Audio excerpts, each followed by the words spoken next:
प्रिय भक्तों, आज शुक्रवार का दिन है और शुक्रवार का दिन माता लक्ष्मी के लिए ही होता है, क्योंकि आज के दिन माता लक्ष्मी अपने भक्तों पर कृपा करने के लिए ही प्रकट होती है।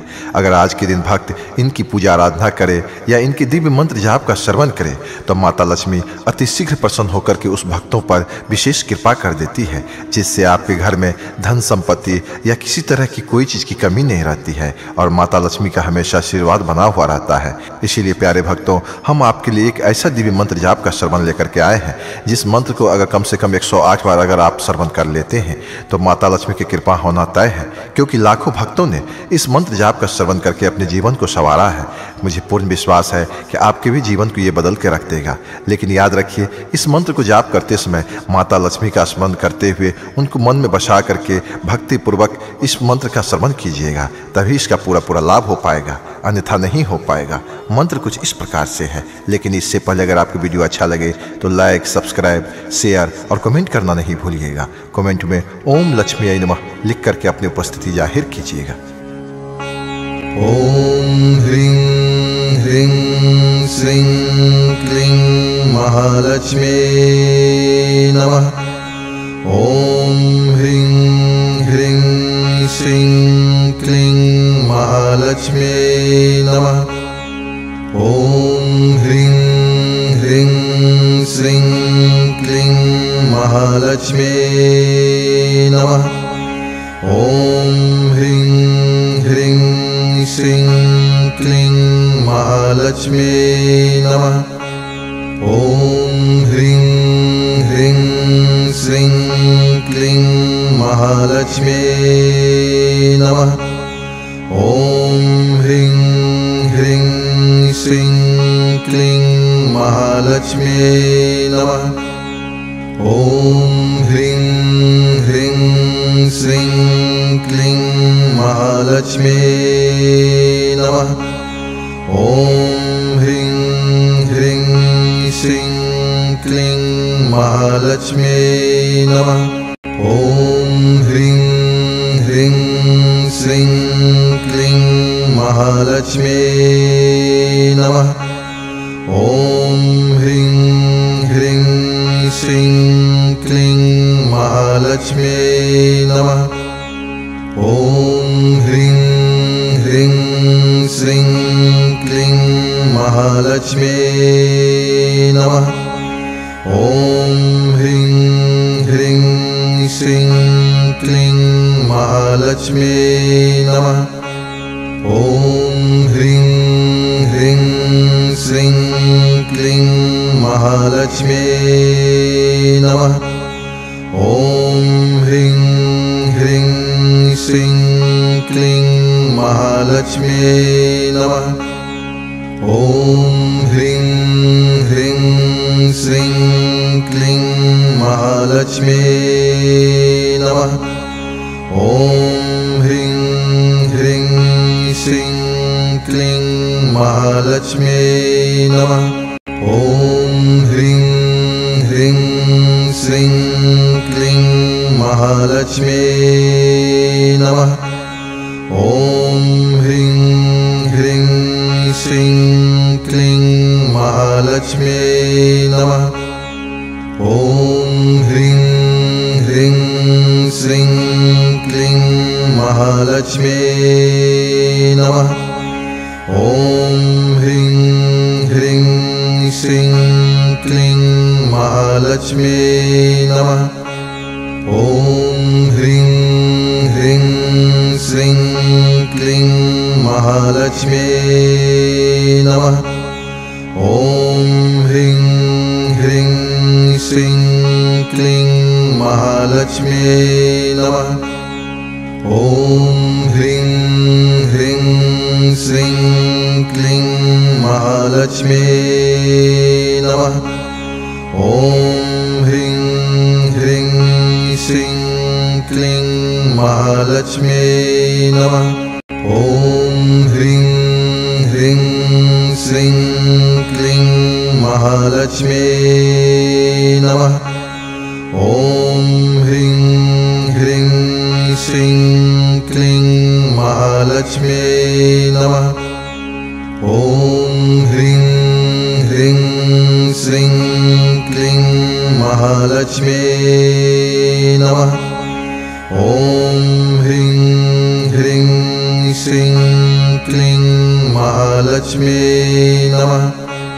ॐ ह्रीं ह्रीं श्रीं क्लीं महालक्ष्मी नमः। ॐ ह्रीं ह्रीं श्रीं क्लीं महालक्ष्मी नमः। ॐ ह्रीं ह्रीं श्रीं क्लीं महालक्ष्मी नमः। ॐ ह्रीं ह्रीं श्रीं क्लीं महालक्ष्मी नमः। ॐ ह्रीं ह्रीं श्रीं क्लीं महालक्ष्मी नमः। ॐ ह्रीं ह्रीं श्रीं क्लीं महालक्ष्मी नमः। ॐ ह्रीं ह्रीं श्रीं क्लीं महालक्ष्मी नमः। ॐ ह्रीं ह्रीं श्रीं क्लीं महालक्ष्मी नमः। ॐ ह्रीं ह्रीं श्रीं क्लीं महालक्ष्मी नमः। ॐ ह्रीं ह्रीं श्रीं क्लीं महालक्ष्मी नमः। ॐ ह्रीं ह्रीं श्रीं क्लीं महालक्ष्मी नमः। ॐ ह्रीं ह्रीं श्रीं क्लीं महालक्ष्मी नमः। ॐ ह्रीं ह्रीं श्रीं क्लीं महालक्ष्मी नमः। ॐ ह्रीं ह्रीं श्रीं क्लीं महालक्ष्मी नमः। ॐ ह्रीं ह्रीं श्रीं क्लीं महालक्ष्मी नमः। ॐ ह्रीं ह्रीं श्रीं क्लीं महालक्ष्मी नमः। ॐ ह्रीं ह्रीं श्रीं क्लीं महालक्ष्मी नमः। ॐ ह्रीं ह्रीं श्रीं क्लीं महालक्ष्मी नमः। ॐ ह्रीं ह्रीं श्रीं क्लीं महालक्ष्मी नमः। ॐ ह्रीं ह्रीं श्रीं क्लीं महालक्ष्मी नमः। ॐ ह्रीं ह्रीं श्रीं क्लीं महालक्ष्मी नमः। ॐ ह्रीं ह्रीं श्रीं क्लीं महालक्ष्मी नमः। ॐ ह्रीं ह्रीं श्रीं क्लीं महालक्ष्मी नमः। ॐ ह्रीं ह्रीं श्रीं क्लीं महालक्ष्मी नमः। ॐ ह्रीं ह्रीं श्रीं क्लीं महालक्ष्मी नमः। ॐ ह्रीं ह्रीं श्रीं क्लीं महालक्ष्मी नमः। ॐ ह्रीं ह्रीं श्रीं क्लीं महालक्ष्मी नमः। ॐ ह्रीं ह्रीं श्रीं क्लीं महालक्ष्मी नमः। ॐ ह्रीं ह्रीं श्रीं क्लीं महालक्ष्मी नमः। ॐ ह्रीं ह्रीं श्रीं क्लीं महालक्ष्मी नमः। ॐ ह्रीं ह्रीं श्रीं क्लीं महालक्ष्मी नमः। ॐ ह्रीं ह्रीं श्रीं क्लीं महालक्ष्मी नमः। ॐ ह्रीं ह्रीं श्रीं क्लीं महालक्ष्मी नमः। ॐ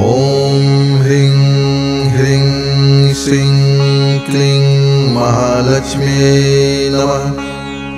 ॐ ह्रीं ह्रीं श्रीं क्लीं महालक्ष्म्यै नमः। ॐ ह्रीं ह्रीं श्रीं क्लीं महालक्ष्म्यै नमः। ॐ ह्रीं ह्रीं श्रीं क्लीं महालक्ष्म्यै नमः। ॐ ह्रीं ह्रीं श्रीं क्लीं महालक्ष्म्यै नमः।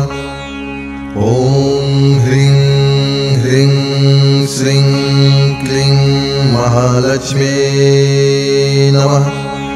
ॐ ह्रीं ह्रीं श्रीं क्लीं महालक्ष्म्यै नमः। ॐ ह्रीं ह्रीं श्रीं क्लीं महालक्ष्म्यै नमः। ॐ ह्रीं ह्रीं श्रीं क्लीं महालक्ष्म्यै नमः। ॐ ह्रीं ह्रीं श्रीं क्लीं महालक्ष्म्यै नमः।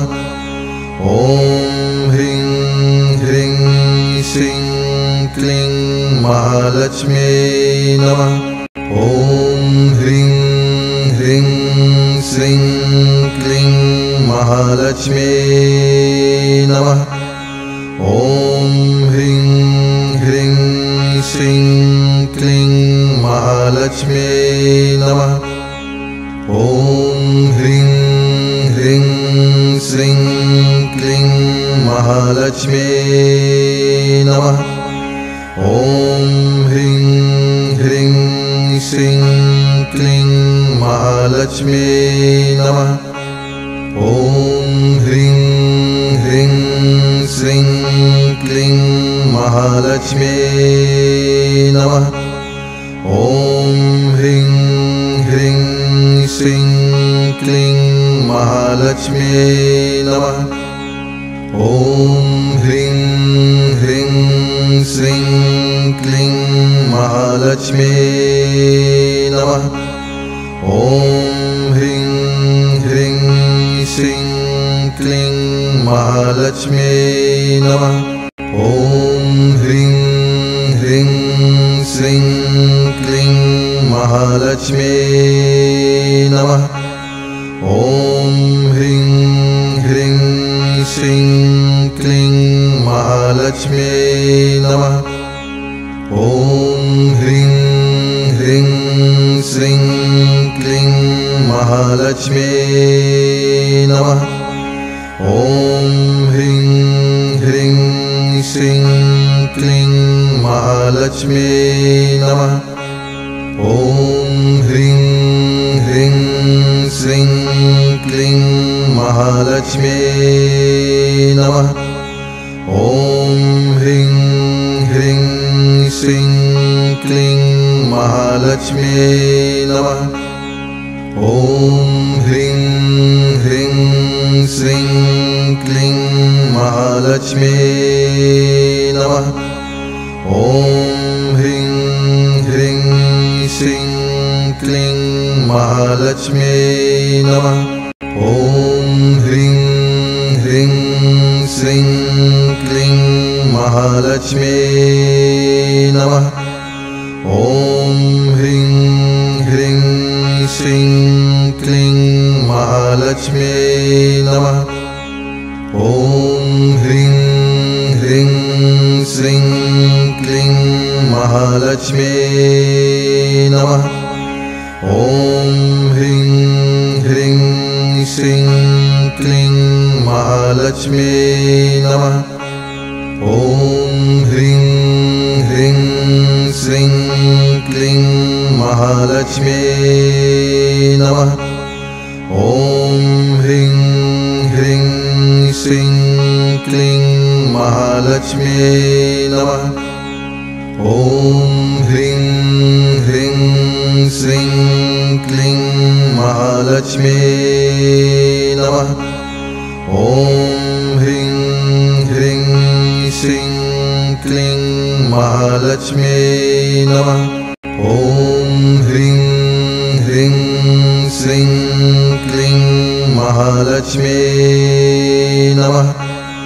ॐ ह्रीं ह्रीं श्रीं क्लीं महालक्ष्मी नमः। ॐ ह्रीं ह्रीं श्रीं क्लीं महालक्ष्मी नमः। ॐ ह्रीं ह्रीं श्रीं क्लीं महालक्ष्मी नमः। ॐ ह्रीं ह्रीं श्रीं क्लीं महालक्ष्मी नमः। ॐ ह्रीं ह्रीं श्रीं क्लीं महालक्ष्मी नमः। ॐ ह्रीं ह्रीं श्रीं क्लीं महालक्ष्मी नमः। ॐ ह्रीं ह्रीं श्रीं क्लीं महालक्ष्मी नमः। ॐ ह्रीं ह्रीं श्रीं क्लीं महालक्ष्मी नमः। ॐ ह्रीं ह्रीं श्रीं क्लीं महालक्ष्मी नमः। ॐ ह्रीं ह्रीं श्रीं क्लीं महालक्ष्मी नमः। ॐ ह्रीं ह्रीं श्रीं क्लीं महालक्ष्मी नमः। ॐ ह्रीं ह्रीं श्रीं क्लीं महालक्ष्मी नमः। ॐ ह्रीं ह्रीं श्रीं क्लीं महालक्ष्मी नमः। ॐ ह्रीं ह्रीं श्रीं क्लीं महालक्ष्मी नमः। ॐ ह्रीं ह्रीं श्रीं क्लीं महालक्ष्मी नमः। ॐ ह्रीं ह्रीं श्रीं क्लीं महालक्ष्मी नमः। ॐ ह्रीं ह्रीं श्रीं क्लीं महालक्ष्मी नमः। ॐ ह्रीं ह्रीं श्रीं क्लीं महालक्ष्मी नमः। ॐ ह्रीं ह्रीं श्रीं क्लीं महालक्ष्मी नमः। ॐ ह्रीं ह्रीं श्रीं क्लीं महालक्ष्मी नमः। ॐ ह्रीं ह्रीं श्रीं क्लीं महालक्ष्मी नमः। ॐ ह्रीं ह्रीं श्रीं क्लीं महालक्ष्मी नमः। ॐ ह्रीं ह्रीं श्रीं क्लीं महालक्ष्मी नमः। ॐ ह्रीं ह्रीं श्रीं क्लीं महालक्ष्मी नमः। ॐ ह्रीं ह्रीं श्रीं क्लीं महालक्ष्मी नमः। ॐ ह्रीं ह्रीं श्रीं क्लीं महालक्ष्मी नमः। ॐ ह्रीं ह्रीं श्रीं क्लीं महालक्ष्मी नमः। ॐ ह्रीं ह्रीं श्रीं क्लीं महालक्ष्मी नमः। ॐ ह्रीं ह्रीं श्रीं क्लीं महालक्ष्मी नमः। ॐ ह्रीं ह्रीं श्रीं क्लीं महालक्ष्मी नमः। ॐ ह्रीं ह्रीं श्रीं क्लीं महालक्ष्मी नमः। ॐ ह्रीं ह्रीं श्रीं क्लीं महालक्ष्मी नमः। ॐ ह्रीं ह्रीं श्रीं क्लीं महालक्ष्मी नमः। ॐ ह्रीं ह्रीं श्रीं क्लीं महालक्ष्मी नमः। ॐ ह्रीं ह्रीं श्रीं क्लीं महालक्ष्मी नमः। ॐ ह्रीं ह्रीं श्रीं क्लीं महालक्ष्मी नमः। ॐ ह्रीं ह्रीं श्रीं क्लीं महालक्ष्मी नमः। ॐ ह्रीं